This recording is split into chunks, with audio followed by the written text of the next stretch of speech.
Hello everyone, I'm Ishani and let me take you for a stamping retreat where we focus on some of the techniques that we often forget. I'm thrilled to be part of the September 2025 Altenew release video hop, and there are some amazing products in this release and I am so honored to be a guest designer and I loved creating these beautiful cards.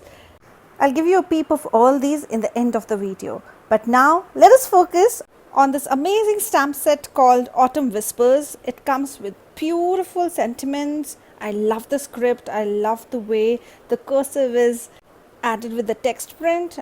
And the solid leaves are just beautiful. They have different leaves of different trees and they've even given the name with it. I even didn't know there was a tree called locust. Anyway, this is a wonderful stamp set to have and I am going to focus just on this stamp set, create some beautiful quick thank you cards which will be perfect for the upcoming Thanksgiving season. I personally use a lot of thank you cards because I need to say thank you a lot of time.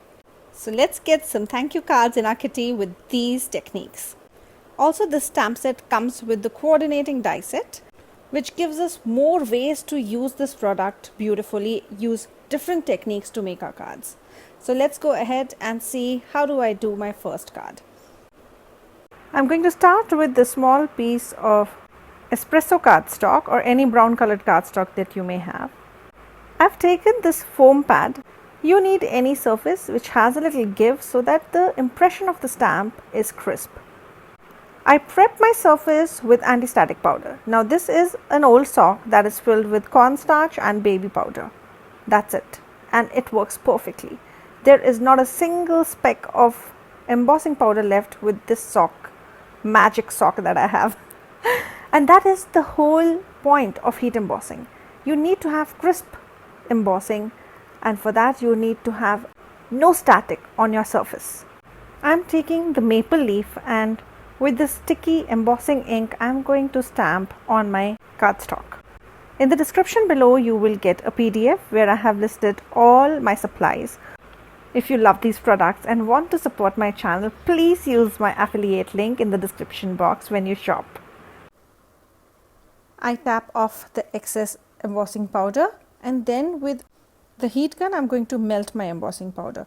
So when you are doing this heat embossing, you need to let your gun or heat tool run for a few seconds so that it's hot when you get it closer to your embossing powder, so it immediately melts all the embossing powder. Also, one more thing to keep in mind is that when you are putting your embossing powder over your sticky ink, it has to be done immediately. We don't want the paper to absorb our sticky ink.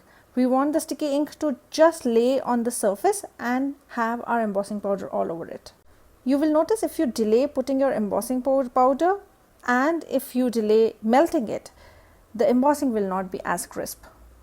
I'll also do some off the edge stamping for this card. What I'm going to do is I have an A2 size top folding note card on which I'm going to use this small piece. Now I want a continuity of my leaves which should appear that they're falling, and for that I am going to adhere this small rectangular piece over my A2 size panel with not a very strong glue because I need to remove this panel repeatedly for embossing. So I find the middle place where I want to adhere my card panel and then I place the whole thing on my stamp wheel. I get my anti-static powder and now I'm going to stamp the same maple leaf over both these two cardstocks. So half of the leaf will come on the smaller rectangular surface and the rest half will be on the A2 size panel. First I'm going to heat emboss my rectangular piece with gold embossing powder. And after that I am going to again use the sticky ink and stamp my leaf just on the A2 card base now. And this time I'm going to emboss it with clear embossing powder. So I've taken clear embossing powder and I will heat set it. Just take care if you find any strays of embossing powder, just take them off with a fine brush and then heat emboss it.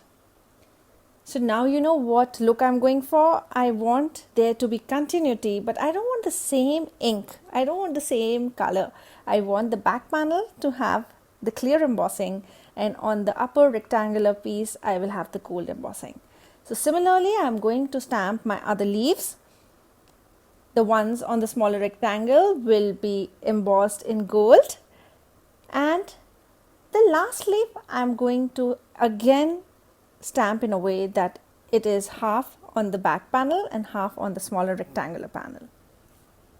I love this tone on tone color that we get with clear embossing, and it looks magical on colored cardstock. So do give it a try.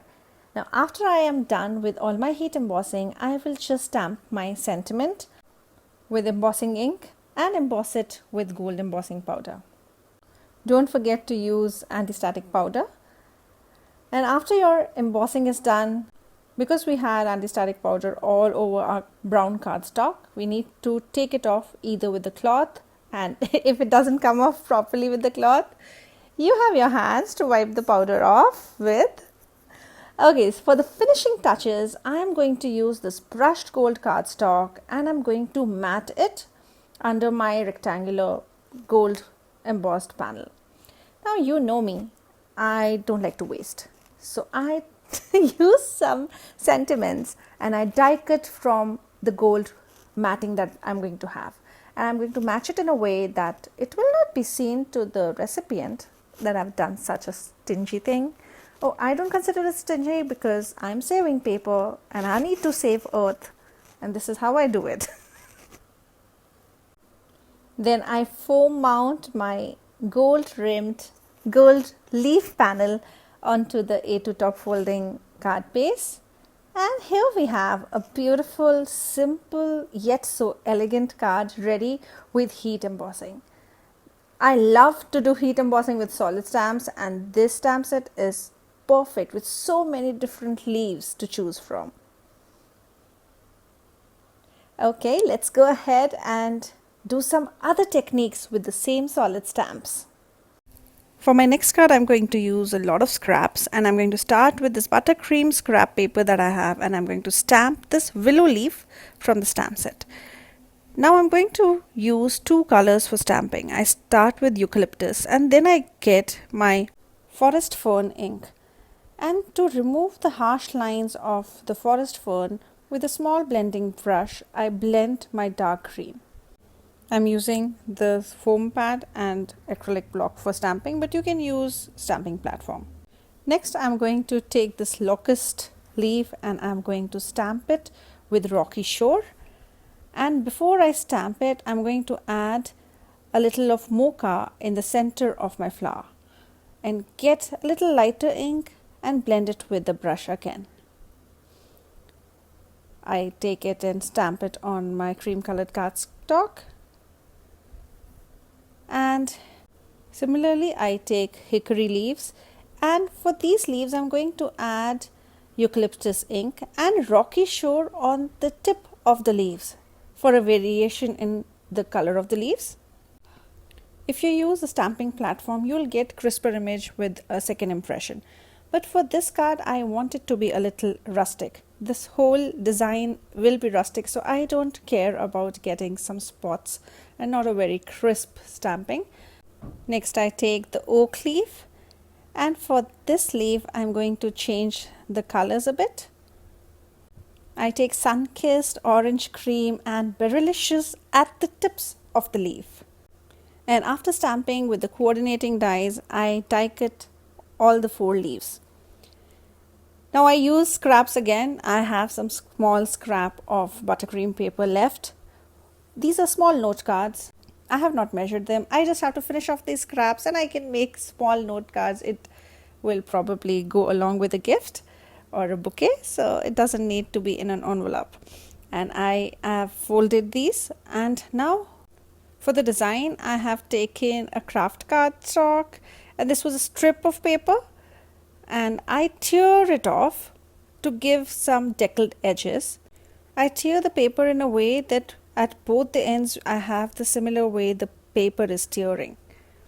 And this small piece of brown colored cardstock will be my grounding element for the leaf.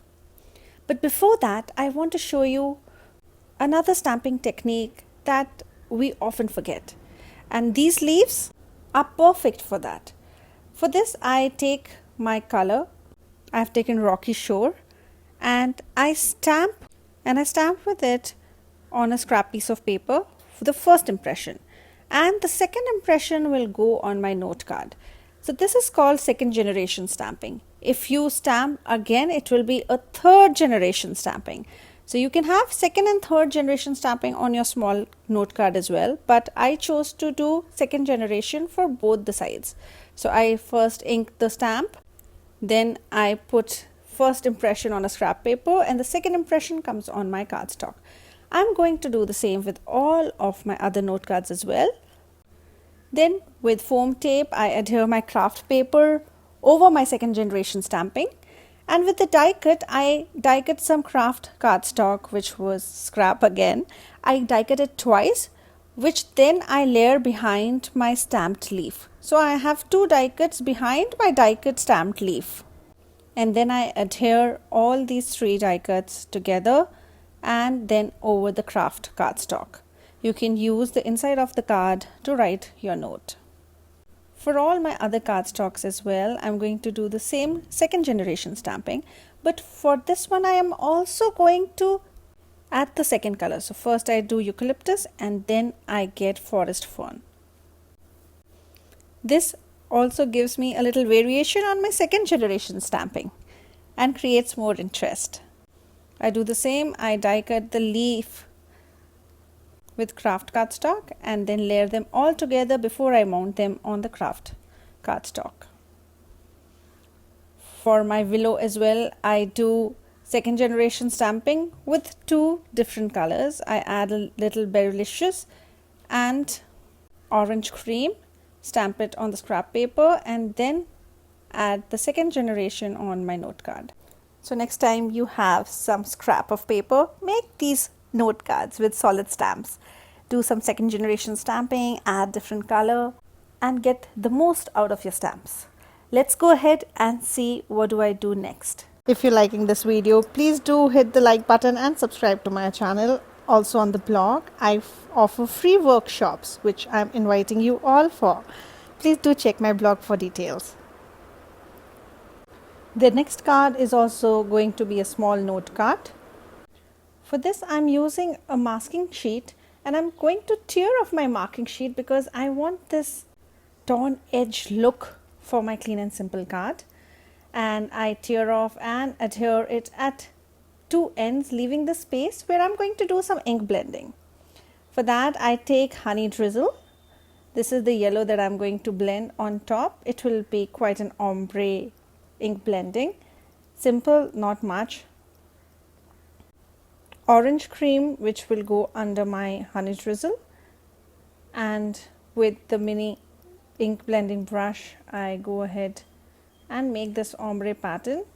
The pink that I'm adding is berrylicious and I get a little cosmic berry just near the torn edge area. And after I'm happy with my ink blending, I go over it with my heat tool and you will see the magic. The adhesive just leaves the paper. And it's easy to take off your masking sheet if you use heat tool over it. Now here is my beautifully ink blended background. Next I'm going to do some stamping. I would also do some clear heat embossing on the leaves. So for that I am taking my anti-static tool and then I stamp the little leaves with obsidian pigment ink and then I clear heat emboss these leaves. Now this is a look which you can also get if you're doing Joseph Coates technique, but in that you first emboss your image. So you can stamp the leaf, then heat emboss it with clear embossing powder, and after you've done that you add your masking sheet on both the sides and then ink blend. So in Joseph Coates technique you already have coated the stamped image with clear embossing powder. So now when you ink blend around it, no ink is getting on to the leaf and the rest of the area will be ink blended. So what we did is actually just reverse of Joseph's coat. You can try that, or you can do this and stamp a simple thank you under your tone edge ink blended one layer card, and it's done. It was done so quickly that I wanted to make another. Now I already have a torn edge masking paper, so why not use that same paper and create another ink blended background. One of the best things about these mini cubes that I have, like this one, is Woodland Escape fresh dye ink, and it already comes in fours and it gives you a gradient of ombre. Here we have redwood, toasted mauve, dusty rose and pink sand, and I'm going to use the lightest to darkest 3 colors, and the redwood would be used just to stamp my image. So I ink blend pink sand, dusty rose and toasted mauve on one side of my cardstock, and then I am going to change the orientation of my cardstock, and it will be a side folding card. I stamp my sentiment with the redwood ink, and to stamp my image I've taken the beautiful locust leaf. I'm really loving the look of this leaf, and I am not going to add ink just by tapping the ink on my stamp. This time I am going to add ink with the blending brush. This gives a very soft look to the stamping.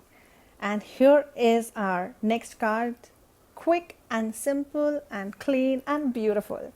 I hope you like these quick ideas to make cards. Next time it will just take you 5 minutes to make such cards. I'm also going to show you in the end of the video all the cards that I have made with this release. So do stick by to see all the cards. And coming to our next and our last card, we're going to do some stamping with markers. Let's go ahead. Now this is such a fun technique and you don't need all the ink pads. If you're a beginner in card making, this is going to be a technique you can use so often and get great results, just like watercoloring. For this I start with a small piece of watercolor paper. You can use any GSM, heavier the better. I'm using 300 GSM 50% cotton paper, and I've chosen 4 such stamps which are equal in size. These 4 leaves I'm going to arrange on my stamp wheel. You can definitely use an acrylic block, but a stamping platform like stamp wheel will work wonders for such technique. I arrange my leaves on the sides of the cardstock, so they are hanging off the paper. To stamp with markers, you need markers that are water based. I am using the Heat Terrace by Altenew. These come in beautiful vibrant colors, and I'm going to use these markers to color my stamps. I take the colors that we associate with autumn. I take coral berry, the pink and the olive, purples, greens, and just where I want. I mean, there is no method in this. Just think of the colors of autumn and just scribble the pen over the stamp. Then I take mister, which is a mist bottle, and I put a fine mist of water over my stamps, and then I make an impression with it, and look at the beautiful colors. Also, I am going to add some more color. You can, with the stamp positioning tool, you can keep going onto the same image with different colors.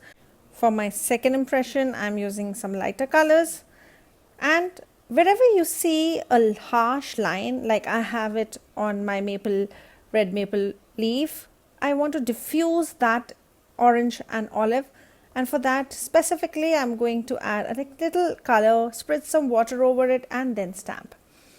So isn't it easy? It is a technique even kids are going to love.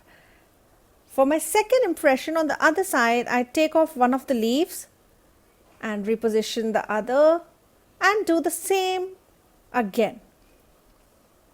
Take the colors from the markers and then spritz water over it, and then stamp on our watercolor paper. Now you can go ahead, keep it minimal or fill it up like how I will. So this technique is good when you are a beginner. You don't have many colors of ink pads, but just one set of watercolor based markers will help you create these beautiful watercolor whimsical leaves, perfect for the fall season. Now after I'm done with all the leaves, I do it a second time. This time I just want to show you that you can get the same watercolor effect even with your ink pads. Now you mix your colors, spread some water over the leaves and then stamp. And this time I'm covering the little gaps that I have between the leaves. And you see there is not much difference. The ones that we stamped with the pens, with the markers, and the one we are doing with ink pads, it doesn't really make much difference. So you can enjoy all the different colors that are available in your watercolor marker set and make your own ink pads with it. And this works beautifully, especially with the solid stamps. Also to show you, I just bring in an acrylic block and stamp at the places where I had missed the leaves. After I made a frame with all the different colored leaves, then I go ahead and at the edges of my cardstock, I'm going to bring some mocha brown ink to make it all cohesive. I choose a sentiment, and with the same obsidian black ink that we used, I'm going to stamp on my watercolored cardstock. And at a place where I did not get a crisp image, I just get my white gel pen and fill in that little boo-boo that I got on my capital S of sending. To finish off my card, I do a little matting with a dark maroon color, and then I bring in an orange colored top folding cardstock, also to make it a little more cohesive and bring in all your attention to the center. What I'm going to do is I'm going to ink blend just on the side of my orange colored cardstock, for which I take Firebrick, which was one of the darkest orange inks that I had, and then I go ahead in all the corners of my cardstock and blend in the ink and give more character to my background. Then I foam mount my framed leaf cardstock and it's done. To finish off, I just add some satin sequins in gold around my sentiment. And I hope you like this. This is my last card with this beautiful Autumn Whispers stamp set. I hope you enjoyed this video. And now, before you go, I just want to show you all the cards that I made as the guest designer with the September release. I have also planned as an Altenew educator to take workshops of few of these cards. I hope you will join me for my next workshop, which is on 1st November. More details are on my blog. Thank you so much for watching. I hope you enjoyed this video and would consider subscribing and shopping via my affiliate link. Everything is in the description below. Thank you very much for stopping by. I really appreciate your time. Thank you. Bye-bye.